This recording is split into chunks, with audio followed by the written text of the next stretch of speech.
Hi, I'm Dan Wangler from Renown Creative, and welcome to the first installment of Brews and Branding. We're here today in the beautiful Founding Fathers Pub, which has been here since the founder Mike Driscoll opened it in 1985. If you're from the Buffalo area, I'm sure that you're familiar with this exceptional watering hole.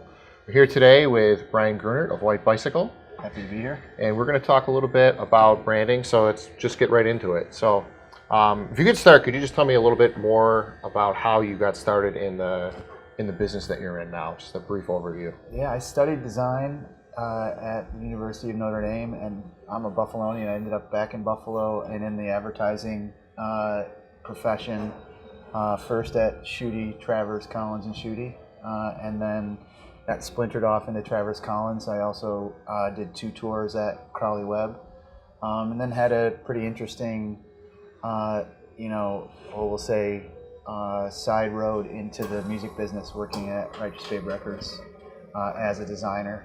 And, all of that sort of combined to be the kind of foundation for White Bicycle. White Bicycle is 12 years old and is now a team of 6 and are a self-described brand design studio, working with clients that range from the Birchfield Penny Art Center to Ted's Hot Dogs, and we still do an awful lot of work in the music business as well. So you say you're a self-described brand studio, and I think that's kind of the heart of what we want to talk about today. When you say branding, you're a brand studio, I think that's an area that gets a little muddy sometimes. I think there's a gray area. Oftentimes people will say that they do branding and then they have a portfolio full of logos, and then other people might have an MBA from a business school and they say they build brands. And those two people are very different, and yet they're both working what they call in branding. And I think there's a gray area there. So how do you describe branding? I think first, just distinguishing ourselves from an advertising agency was a priority in that self-description, primarily because we're not an advertising agency. We really don't have the same structure. We don't have a media department, so we're not doing a lot of media purchasing and placement, things like that. But really, we just focus on a different part of the communications as well. And that's, I think, what gets closer to the answer to your question. I think you can probably pick up the self-description part. I've covered that, well. I mean, the second piece of that is really just how we look at brand as part of communications, but also really as an area of focus for our work, the kind of work that we're doing.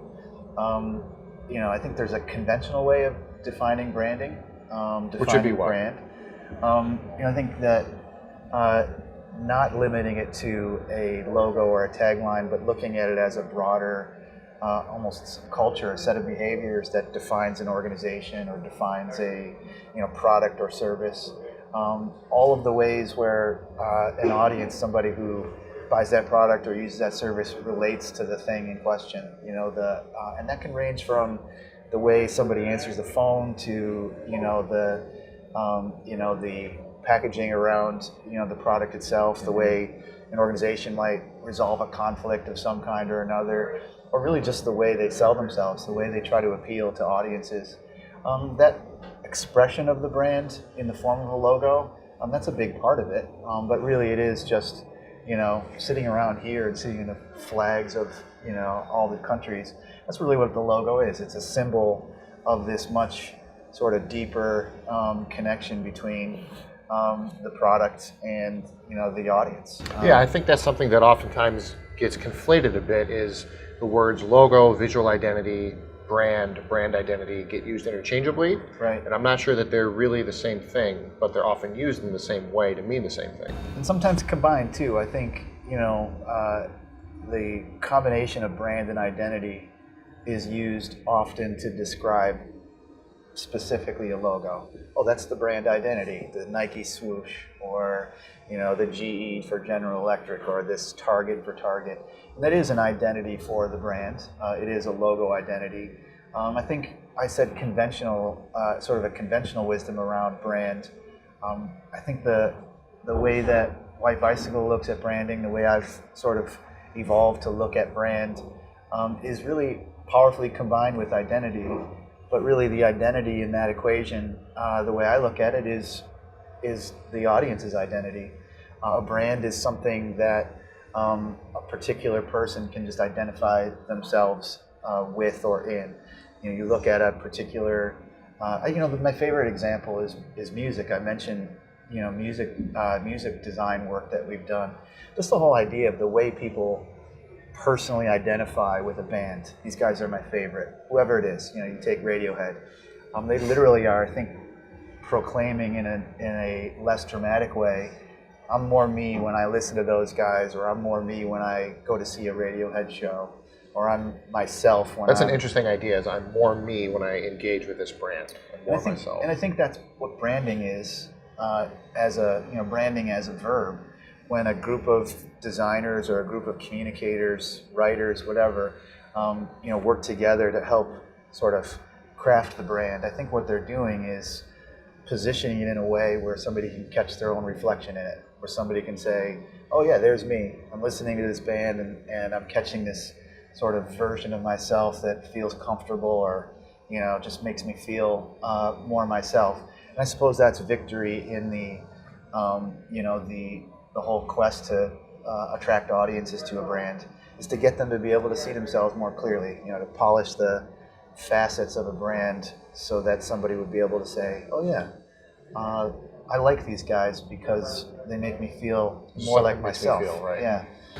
So I think I'm not sure we're alone in that description. I think to us that's what brand design really means. When I said sort of self-described brand design studio, I think it means that we're at work about the business of trying to help people catch their reflections in that brand, really to help the organization, the company, the product that we're working for to kind of polish those facets and appeal to audiences in that direct way where it really resonates. And that leads right into my next question is, what do you think is the role of the modern branding studio to do that for their clients? Is it more, for instance, the role of a designer in that case? Is it design-based? Is it, what is the role of a creative? Yeah, I think, when you talk about a well-crafted brand or a well-represented brand, a couple things bubble up. The idea of clarity, sort of a focus, and a clarity around points of difference.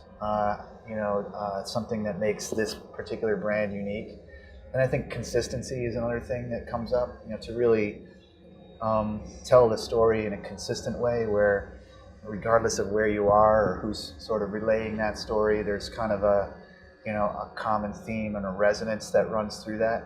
And if we agree that those are important to sort of distinguishing brands, then I think that is a responsibility of any communicator who's trying to. So it is an important role of the creative to help them identify points of difference. Because a lot of times I think business development people, you might have the vice president of business development in a large company. I think that responsibility falls on them, even though they may not actually be a designer by trade. Yeah, well, I was backing into it, I think, a little bit too, to say, I think the overt sort of, I think responsibility is to kind of creatively and consistently and clearly articulate those points of difference.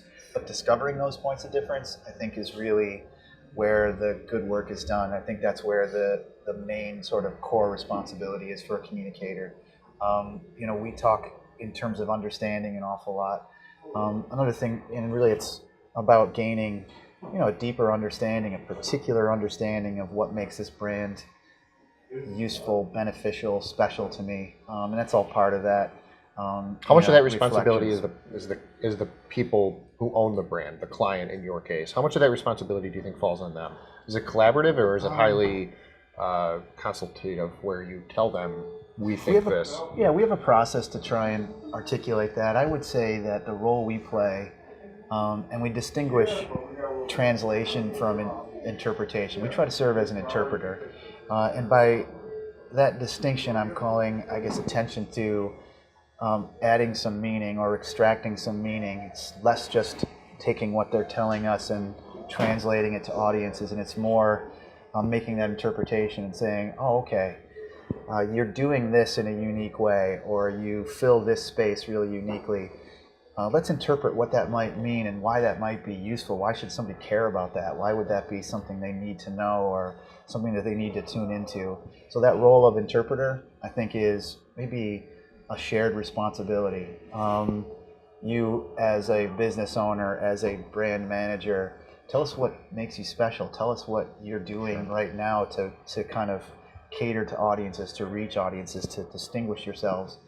And then we'll work with you to interpret that into messages that actually will resonate with folks, that will be meaningful to them. Is that where that idea that White Bicycle says we make the intangible tangible, is that describing that? Yeah, thanks for that. It's a plug. We make the intangible tangible.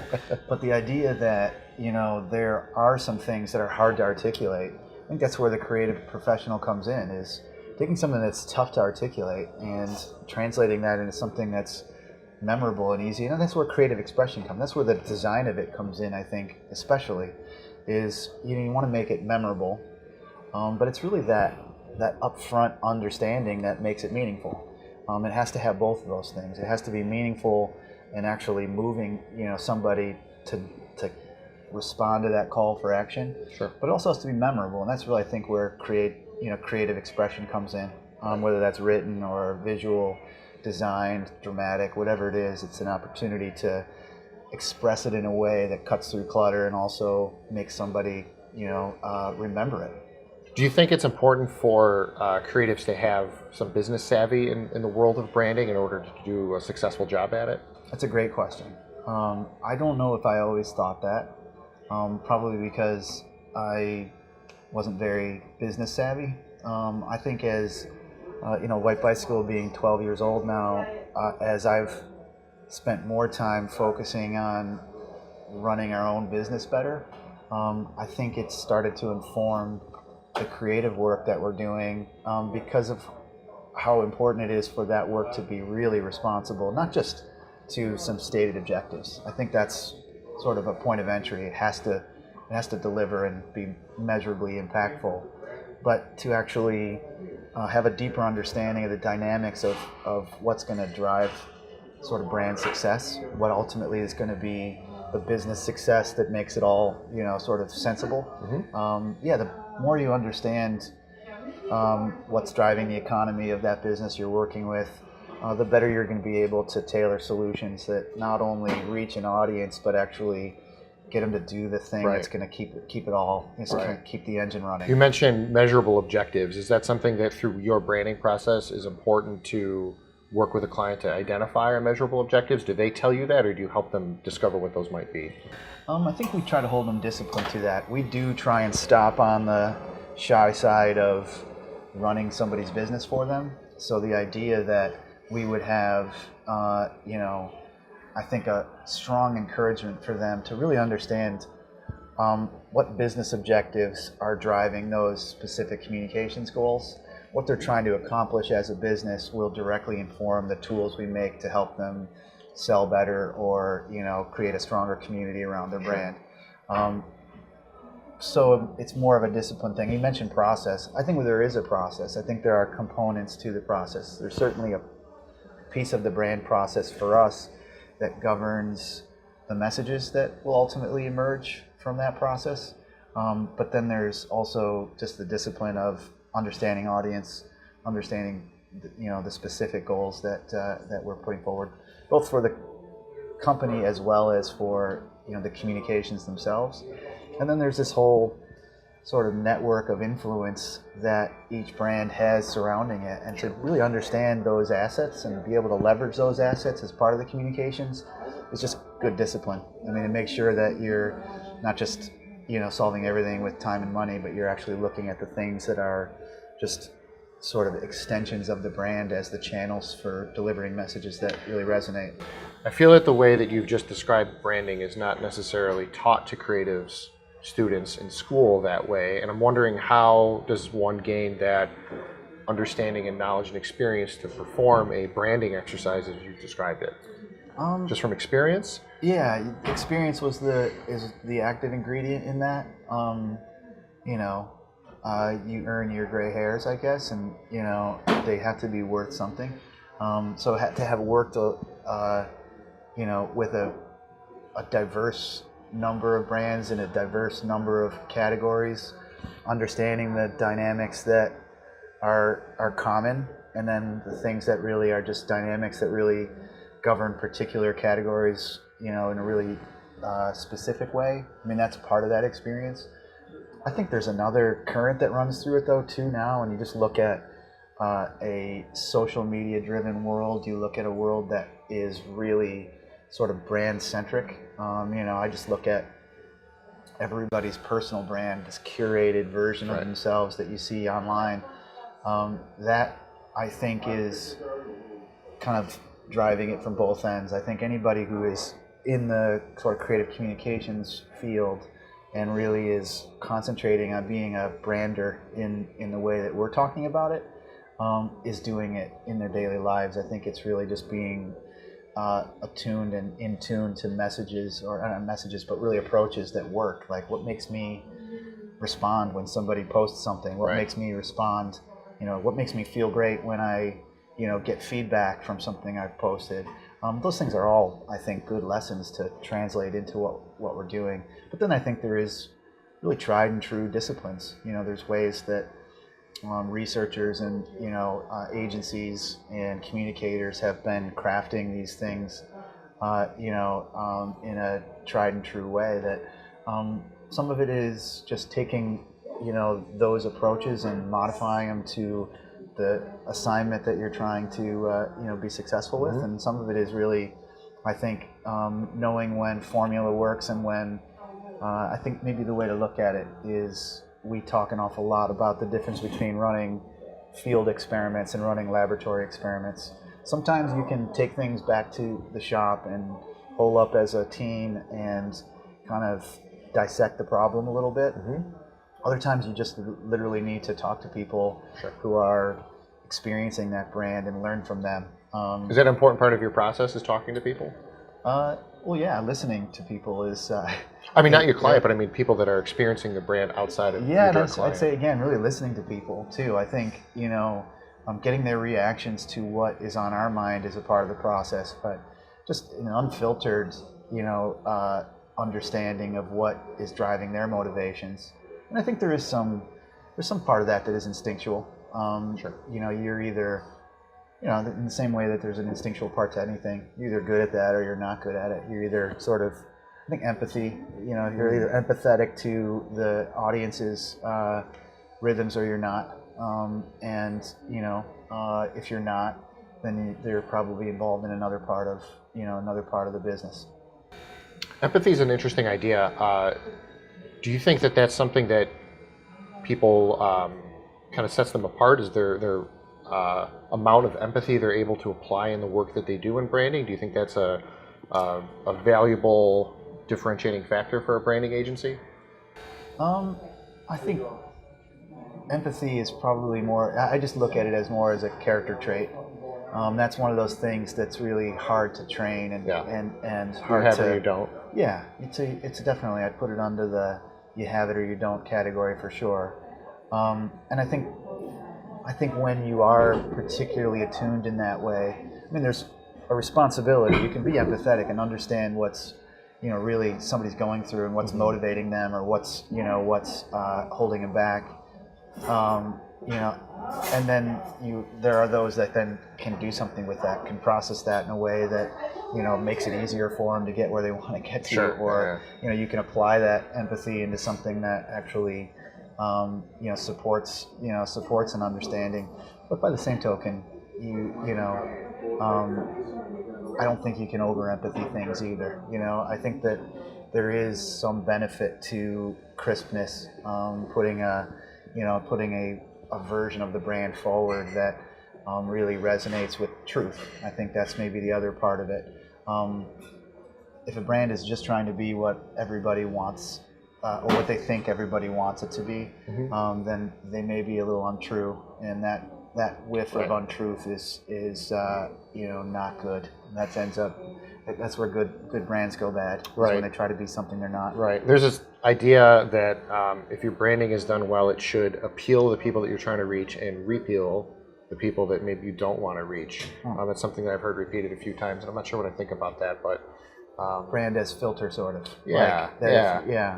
I think maybe maybe part of the problem with branding discussions is when they get academic, over beers or not, there is this, there is a put on to it already. I don't think a brand is something you can put on and say, oh yeah, this is going to appeal or this is going to not appeal. I think it's something you amplify. It's something that exists already. It's true, and if you can amplify those truths, you're going to reach more of the people to whom those are attractive. Yeah. And I like that idea. Yeah, brand as amplifier. it's sort of a resonance, a frequency, and branding as amplifier. Plug it into something that can, just I think, sort of bring out the overtones a little bit. Make it something that people, can just understand quicker and sort of connect with, see themselves faster, maybe. To extend the previous metaphor. How do you think that branding is going to change going forward? What do you think are going to be the factors that really affect what the modern brander has to do going forward? I think what we've seen in our lifetime, I think not even in our lifetime, and really the last decade, is sort of an immunity to the put-on brand. I think that because people have become active participants in curating their own brands and really become more sophisticated filters of brand messaging. I've always joked, it's like when you get the mall intercept and the person asks you, before I ask you any of these survey questions, do you work for a branding firm or an advertising agency or a marketing firm? I think they know that somebody who works in that space has a certain immunity to the snake oil charms. And I think that we all work in that space now. Everybody works in that space now. And I think that is forcing this evolution. If everybody's a brander, then you have to be really good if you're going to cut through and be authentic in that way that ultimately will drive behaviors. And I think, technology is the other thing. As media becomes more accessible, I already said, we're not an advertising agency. We don't purchase media. Well, there are all kinds of mediums that are accessible to us, whether they're in the social space or whether they're in our own personal branding. Right. The idea of earned impressions. I think that as that space gets more cluttered, people will sort of find new mediums to sort of avail themselves of. Soon, I think, brands will be writing letters, personal letters to people again. The idea that, you kind of cycle through these possibilities. I mean, the sci-fi nerd in me wonders how far personalized messaging will go when you can have messages that are algorithmically tied to your search history or your web behaviors. You're not far off from those becoming very directly, personally, kind of sci-fi movie style. Hello, Mr. Wanglin. Yeah, right. Exactly. It's been a while since you have bought a new baseball bat. Would you like one now? Sure. I think that, but like anything, when we get there, that will work for a while, and then people will start to sniff it out. Yeah, they'll grow immune to that as well, and you'll have to move on to another technique. I think that the idea that, and maybe that's a premise in what we're talking about too. If you keep the idea of branding less about the product and more about the identity of the audience, right, you are always going to be connected with the most important factor. You're always going to be connected with that thing, and it becomes less about the expression and the medium and more about ultimately connecting. And that will always be sort of the universal common denominator in brands is how well does this reflect what somebody actually cares about. Sure. Well, Brian, thank you very much. This was really great. It's my pleasure. I really appreciate the conversation. I eat for the stuff, and I like an occasional beers. Cheers to brand. Thanks a lot for having me do absolutely. this. Thank you very much. That's a wrap? That's a wrap.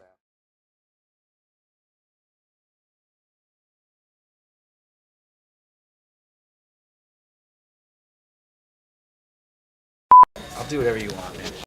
After this one, I fucking start charging. This is like petting a cat the wrong way.